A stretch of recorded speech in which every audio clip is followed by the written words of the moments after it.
talk about this. I'm just going to talk about this out of body experience that I had in a little bit of detail, but primarily to get to like the lessons of it that I feel like I was being given. So I haven't done out of body anything, haven't had a lucid dream, any astral projection, astral travel. These terms, by the way, are very interchangeable for me. Obviously, there's a difference in those two states, but they also have a very Venn diagram like quality for me, where those states can kind of bleed into each other. And then I also think there's adjacent experiences that are more inarticulable that I feel like were going on here too. So basically just take everything I say not too literally as a metaphor. I'm using the best tools that I have in the form of words to try to capture things that happen in the mind. So I fell asleep. I had been restless and sleepless in the night of like Wednesday night, the 20th, Thursday morning, the 21st of April, from about, 3 a.m. until 5:30 a.m. The last time I looked at my phone, it was about 5:30. I was awake, and then I fell asleep around 5:30, and I woke up around 7:45. And in that time, I was gone, out of body. I was transported somewhere, and I was there for 3 days, or what I would categorize as 3 days, because when I was there, I fell asleep, and I woke back up multiple times. So it was like dreams within dreams. And the first experience was being in this like ship. Like I thought it was like a boat, but it could have been some other type of transportation vessel or vehicle, but there was rows and rows and rows and rows of pods, these sleeper pods for people, and I knew that there were other beings in them. So I woke up, I knew that I was dreaming, I was in a lucid state, and I kind of tried to, what I do in lucid dreams is use reality checks. Like if you want to induce lucid dream experiences, you can do things in your normal life. Like 3 that come to mind are looking at your hands. In this like normal day, I would look at my hands. Am I dreaming? No. And then you're increasing the likelihood of doing that in the dream state, because if you were to do it in the dream state, you ask yourself, am I dreaming? And typically mine like glow or get bigger, my hands. So you just increase the likelihood of having that conscious check-in in the dream state. Another one's turning off and on a light switch and asking yourself if it's functioning as it would. No, like obviously you know that you're not dreaming, but you do it to be like, am I dreaming? No. And then, in the dream it would do something abnormal. The last one would be looking in a mirror. You look in the mirror, am I dreaming? No. So I knew that I was dreaming, obviously also because I was on a ship with lots of sleeper pods. That's not my life. So I was like lucid to this experience, and I was like trying to get my bearings and look around, looked at my hands. I was in an astral body, we'll call it. So I wasn't in like a shape-shifting consciousness form, which is another thing that I've experienced before. Typically I start in a no man's land that's, I guess, outer space or just this null place. It also is reminiscent of I don't like this because it's kind of darker, but like the sunken place from Get Out. So it's just a black void, and I'm just formless, but I have this vantage point of seeing all these white, bright lights flying by, like millions of lights just zooming by, and then that's where I start before I can have a lucid, conscious participation in a lucid dream state.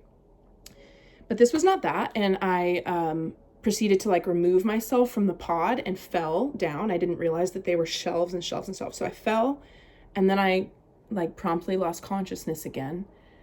And then I woke up and I was in this white sterile room, this room that had basically an adult size koala care changing table for like what babies have, but it was an adult size, and I was lying in it, and I was belted at the waist. And at first I thought I was restrained, but my hands were free. So it was more of like secure for travel type of seatbelt situation. Unclipped myself, got up. There was like medical supplies around me, and I realized that I had been repaired. Like I had a bandage on my head from having fallen out of this sleeper pod. So I was alone in that space, and the door was open. I could exit. And I found myself in this like realm. I have a hard time taking myself seriously when I use these words because I know it sounds so silly, but it's a place where I've been before, and it's a place that's not of my creation. So in the lucid dream, you could choose to do certain things. Example, fly the Grand Canyon as an eagle. That's a choice. You go there, you know what the Grand Canyon looks like, you create that. But this was a place that was already created, in some other frequency of what could be. Okay, so how do I know I've been to this place before and I'm not just like in a dream? There's a certain quality of like character that lives there. These people or these beings, they're like partial cyborg, partial animal. It's just like this medley of life. And also like they resemble humans from Earth, different ethnicities and races kind of mingled into this space. And the whole thing has these spectator carnival vibes. It's like sporting events. There's coliseums. There's little vendors where you can get food. There's these strange waste receptacles that or would be like a restroom in our world, but they're divided by like species, and they have symbols just like we would see the male and female or gender neutral bathroom. And so I realized I was there and I spent time there, and there's different things to do there. Typically the vibe is that, and this is again like hearkening on the way the movie Inception is written, that like you don't want to be identified by the projections in the dream because then you will be attacked because they're projections of your subconscious.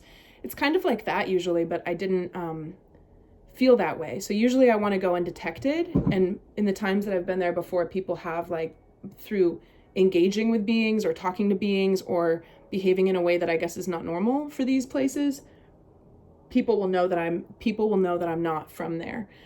But that wasn't what was going on. I was having a good time. I ended up finding this campus is the best way to describe it. And it was really like organic, beautiful, soft cornered buildings that were really organic looking, almost like they were made out of earthen materials. And I knew that I had to go inside.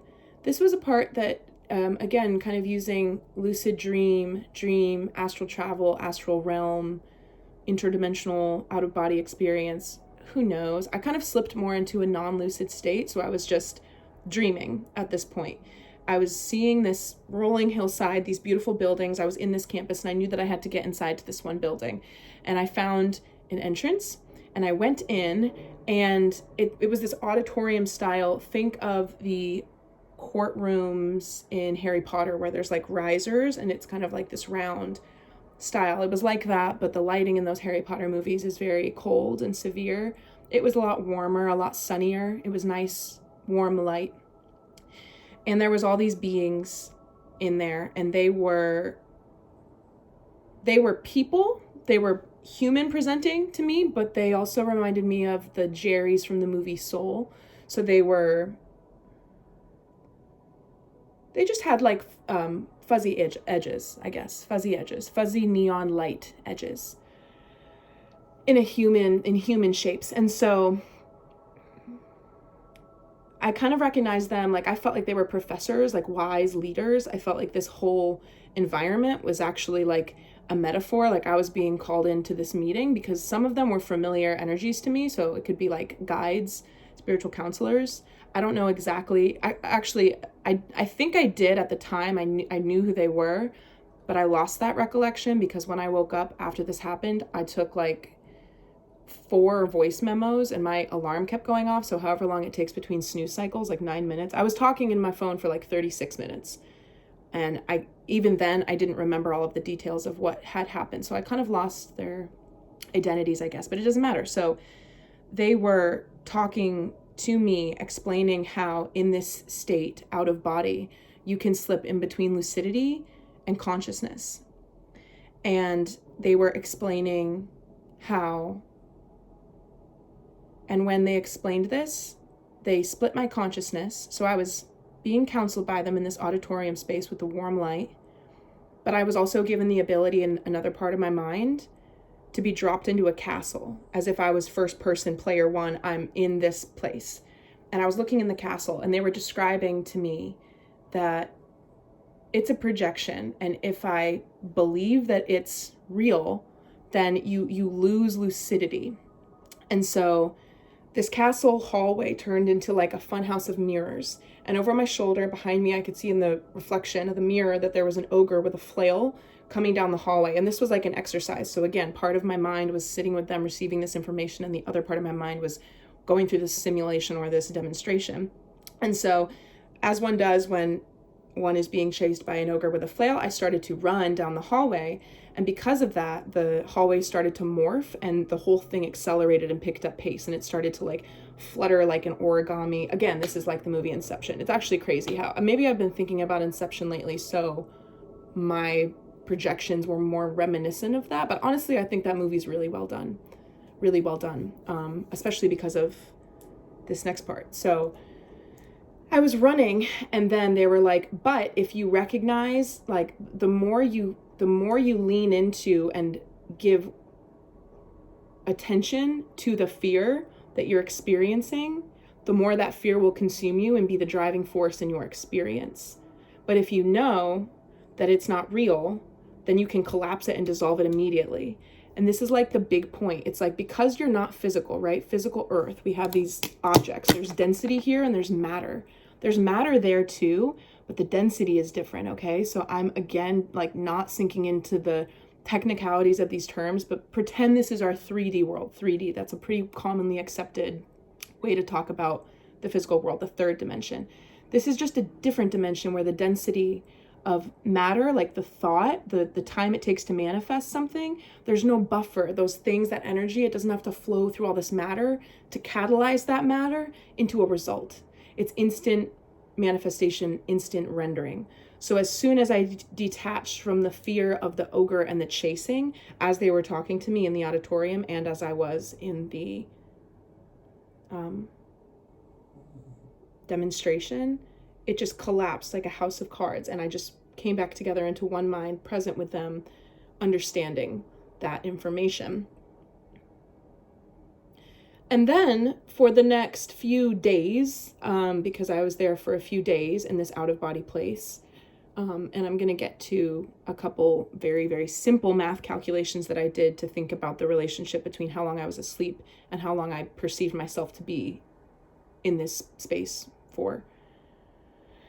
For the next few days, I just did different control experiments like that, where I would go into this dream state where I wasn't conscious anymore, and then I would become lucid, and it was like exercises. It was like practice on like, how conscious can I become so that I can intentionally collapse these projections of my subconscious, because that's what they were. It was different people in my life, different situations in my life would come up, and then I could collapse them, because in a dream, it wasn't the way it is in life. It would be this outcome that started coming together, that I was living in a dream state, and then I could wake up and change it or disengage from it and go back to kind of like this zero field. Anything can be created from this point if I am instantly rendering and manifesting in this less dense reality. So that was really cool.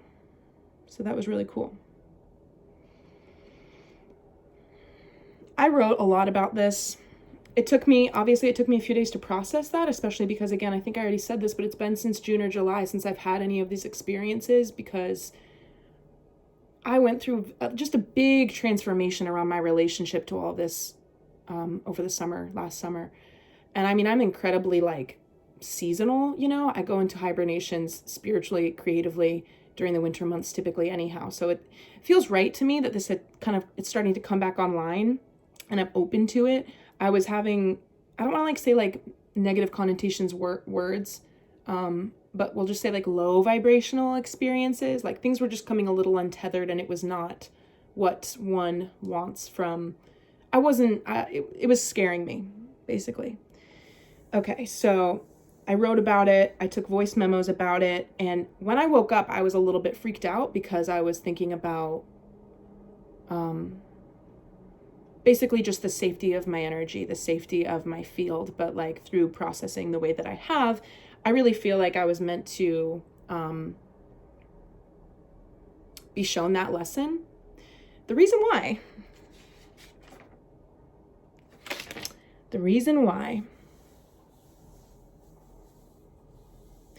Okay, all right. So they were also this council. By the way, when we adjourned our meeting, they gave me these business cards because I said I want to know who you are and how to contact you. And they gave me these business cards that were like business cards. I don't know what they were. But the material was like this beautiful shimmery bamboo silica, like this beautiful, like if just a little bit of matter and light could just come into the physical, just a little bit, so that it was mostly light, but it had a little bit of a physical thing. Like I took it and I was like, this is so pretty. That was their identity card, basically. And that's also what the buildings were kind of made out of. The buildings had more heft to them. But these cards, that's just a cute detail that I was enamored by. Okay, so the whole lesson was about the muscle that we have to become lucid in a dream. It feels like pulling to me. It feels like this thing where it's like, and I'm sure people know what this feels like. Like it's like you're trying to hold on to something, which is the lucidity or the conscious presence in your mind that like, yes, I'm in a dream space. I feel like the lesson was transferring all of that into this reality because the same things apply. And by that, I mean, if I can, so say I'm sitting here and I'm having concerns or fears or anxieties about certain parts of my life, that would be that hall of mirrors. Don't do it, baby girl. That would be that hall of mirrors. Except in my real life, I'm having to feed that energy because there's a buffer of time. Excuse me, honey. There's a buffer of time between the time that it takes because we're in a denser reality for it to like take shape in life.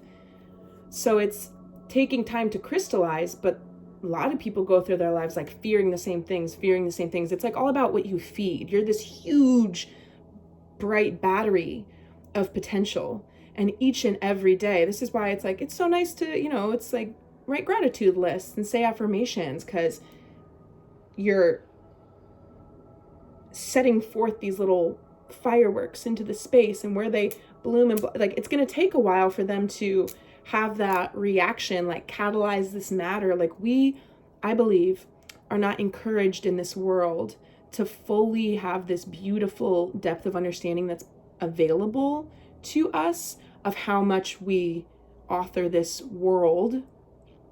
And I don't know, I feel like just a counter argument or a rebuttal to the whole thing that I feel like I've heard before. Maybe this is just me talking to myself, but it's like, then why is the world like this? If we're manifesting it's because I think of all the people ever having it's like a lot of people don't consciously manifest this world. This world is just this swirling, chaotic, frenetic, just different things turning in time, creating all of the things that we see and experience. So basically the same muscle, back to that idea of like a muscle, training and strengthening that muscle. I was there for several days to work on training and strengthening that muscle in a space where it's much easier to do so because it's instant. It's instant that if I feared something and I was like, no, I'm awake, I'm lucid, I don't want to have this, I could collapse it and start again. And the whole idea is like, that's the same muscle that you can do in this life, so that it's like, there are very real fears that everybody has in their lives because the physical evidence that we, are living gives us reason to react. But we're reacting in this situation right here, where I am in time in my life, is the result of previous energy that's catalyzed into this space for me. So we're always reacting to things in the present that are the comet trail, if you will, following us, creating what we're experiencing. So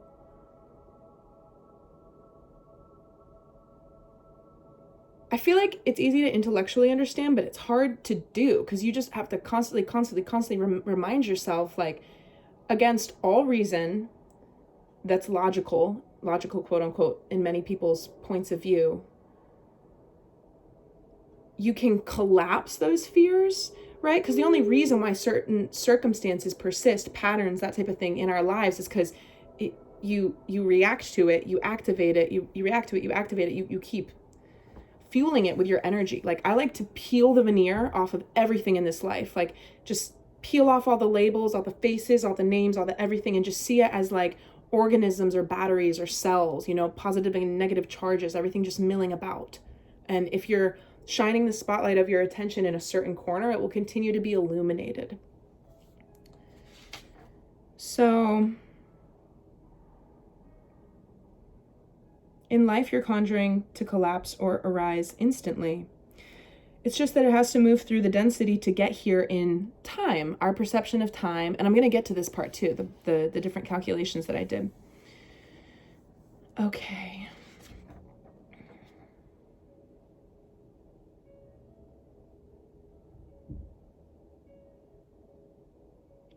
So there's still room for comprehension and experience in between the time that you conceive of something and it manifests in this instant rendering dream space, but so much more can happen there than would happen here.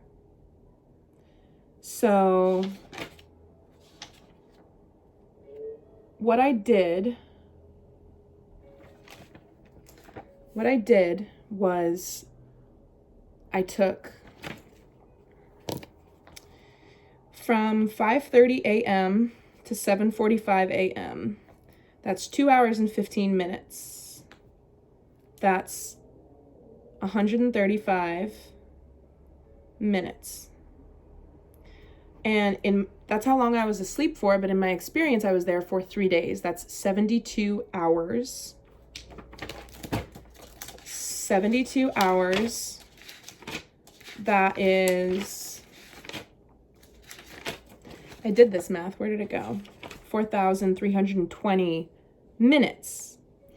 So I experienced 4,320 minutes in a time when actually just 135 minutes had passed. Okay, so I divided 4,320 by 135, and I got 32, which was crazy to me because that's a perfect number. You know, you'd think it'd be like a decimal of some kind to have these two arbitrary numbers of like, I was asleep and then I was there. You know, I didn't do this math first. I woke up and I was like, that was 3 days. I fell asleep and woke up during the experience, and it's, you know, even if you're kind of like uprooted as a little earth plant and put on a weird other place timeline, you can still feel the sensation of time passing. Like, I know it takes me about, I don't know, 10 minutes to get dressed. It takes me longer than that probably, but you know what I mean. It takes a certain amount of time to do things. We have a loose grasp on the passage of time, okay? So I woke up, I knew it had been 3 days. 4,320 divided by 135 is 32. So back to the idea of like, if this is the third dimension, things happen 32 times more quickly there. I was able to do in Earth time 32 times, experience 32 times more time than I am here. So I did 3 times 32, which is 96. Okay, so here's like a little thing. I did my math wrong originally because, so this is 48. I thought it was 48, but I thought 3 days was 36 hours. I'm not really good at math, so it's not actually 96. So pretend this is 96. It'd be like looking at what we experience. Again, I just see tick marks. Like I even see, you know, when you take a video, like a slow-mo on the iPhone and the thing just goes around and around and around. It's like, that's super relative. It's very relative to us. So I was thinking like, okay, so 3 times 32, 32 times more time was happening. It equals 96. Third dimension, is that like 96th dimension? Because in my mind, I'm thinking about like, maybe I've heard about 11 or 12 like known dimensions. But then it's like, at what point, there really shouldn't be a limit to that. Like if we're thinking about relativity,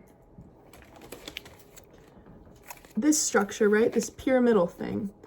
We could be here, we could be here. You can always zoom out and make this one look like this one. And it could just keep going and going and going. So it's something of a fractal, really.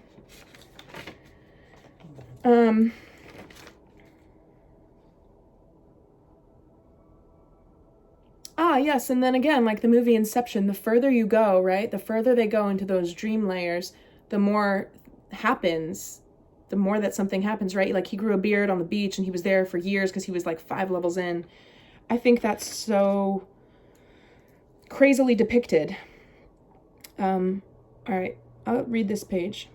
The 3D mind or consciousness in 3D cannot perceive of what could be experienced in a 96th dimension or any higher realm, because just like how the world is rendering slowly through the projections of our subconsciousnesses, our collective subconsciousnesses are rendering this world, catalyzing into matter, our human bodies can't filter that speed of wavelength, which is why I believe I have to leave my body in order to go partake in it, because it's like it's not like it's anywhere else, it's just the dial on the radio that's not attuned to it. We cannot see it. Like, you always have to keep in mind that our eyes can only see less than 0.5% of all light. The visual light spectrum, less than 0.5% of everything, you know? So the mind can leave the physical body or the density of physical reality as we know it to vibrate at a higher frequency to be able to have different experiences. And then that soul's experience vibrating at a compared to the pace of a second. You know, it's experiencing more because it's like fast forwarding through a movie. But because it's all relative, when you actually consciously are in that space, it's the same. You're on that level. So it feels like it's passing at the normal rate. Was there anything else that I wanted to include? There definitely was. Oh, yeah. Okay, so then I was thinking about, I was like, I mean, of course, these little calculations I did, they were just to help me put it into perspective, right? Because we have on Earth these models. We've got numbers, we've got colors, we've got science and symbols, psychology. It's just a model, right? It's not anything at all that's in this way of experience that's beyond our world. I believe that the words and the models that would truly describe it, we don't have them because they're not of this world either. So when you use numbers, like, it's inherently flawed, I guess, trying to express this stuff. But I wrote, infinite dimensions could be true because there's no ceiling or limit to how fast those vibrations or wavelengths can get. It's all relative. The zooming into or out of faster and higher dimensions is like a fractal. The subconscious can't process. I already went through that. Yeah. We are conjuring the world as we see and experience it. So moving away from judgment, I guess, of different paradigms and like the large players of the world that determine like these bigger structures that like we're all affected by. I feel like the craziness or the hecticness of the world is a product of like a glitchy conglomeration of all people everywhere, you know? Like, we are emotional batteries. The way we feel is very, very impactful. So when we go back and forth like this whirlwind, right? There's something fearful on the news. Then there's a funny meme. Like, the media that we're presented with is very roller coastery. So I think it would make sense that the world that we're living in appears more wild because we are, I mean, riding that wave and creating the world as a result of it. So my biggest lesson and the reason for wanting to record and share about this experience was because I feel like in my development right now, I'm really being called upon strengthening this muscle that we can use to be more conscious in our acknowledgement of our reality and our partaking in our reality and the way that we're manifesting what we want for ourselves, which is hopefully, obviously, always what would be best for everybody around us. I think if you're wanting the very best for yourself, it's naturally going to be the very best for everybody around you and in your life. Yeah. Everything that influences our subconsciousness is, would it be subconsciouses? Subconsciouses? Whips us back and forth emotionally so drastically that the projected manifested reality is, in appearance, a place of fear and horror coexisting with humor and enjoyment, and they're all awkwardly just melting pot up together, and our brains are processing a given reality and then continuing to activate or yield it with our belief and engagement with it. So I guess, again, I mean, I hold back on sharing this type of stuff because I don't want to offend people. I just like thinking a lot. I'm not saying like the stuff that happens in the world is bad. I'm just saying that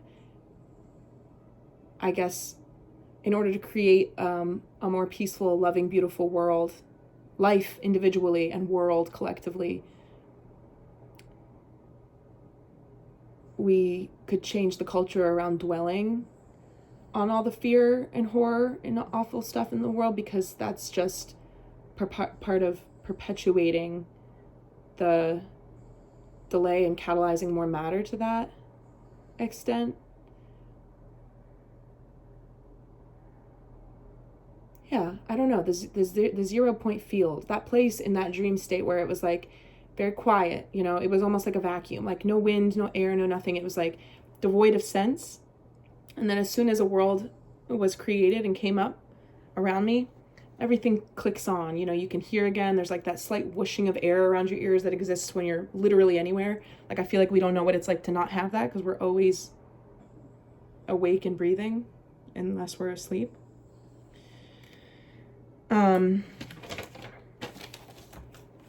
Yeah.